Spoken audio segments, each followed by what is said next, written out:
ଦେଖିବା ସେ ବୃହସ୍ପତି ଚଳନ 1/6/2026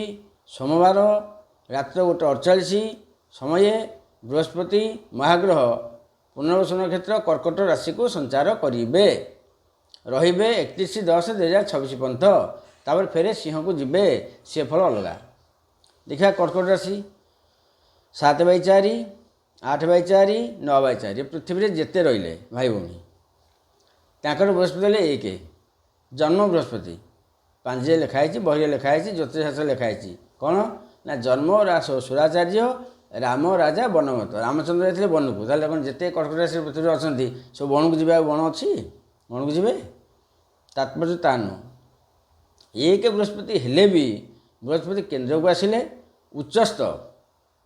षष्ठाधिपति नवमाधिपति उच्चस्थ कर्कट राशि भाई भाई मैंने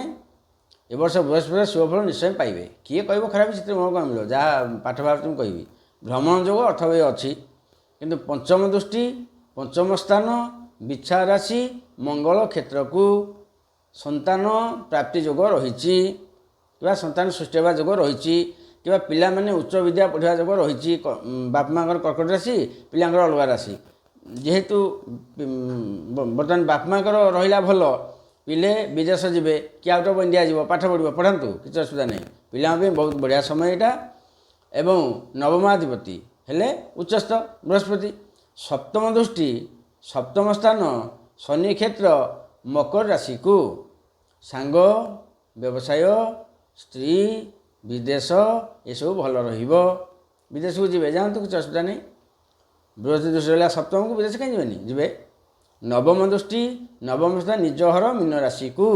धर्म बढ़ कर्म बढ़ अर्थ बढ़ भाग्य उदय हम शुभकर्म निश्चय रही जातक किसी असुविधा नहीं माने कर्कट राशि किसी असुविधा बृहस्पति शुभफल देवे ना भाग्यस्थान ग्रह जेहेतु उच्चस्थ अच्छी भाग्य को देखुची असुविधा कहीं हो से 2.5 दिन हो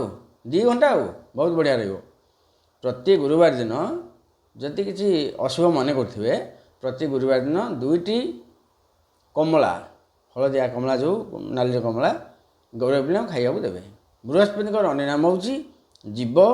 सुर मंत्री सुराचार्य गुरु तापर अंगिरा सुरी बागिश बचसा पति तर गोत्र है अंगिरस प्रवर्ती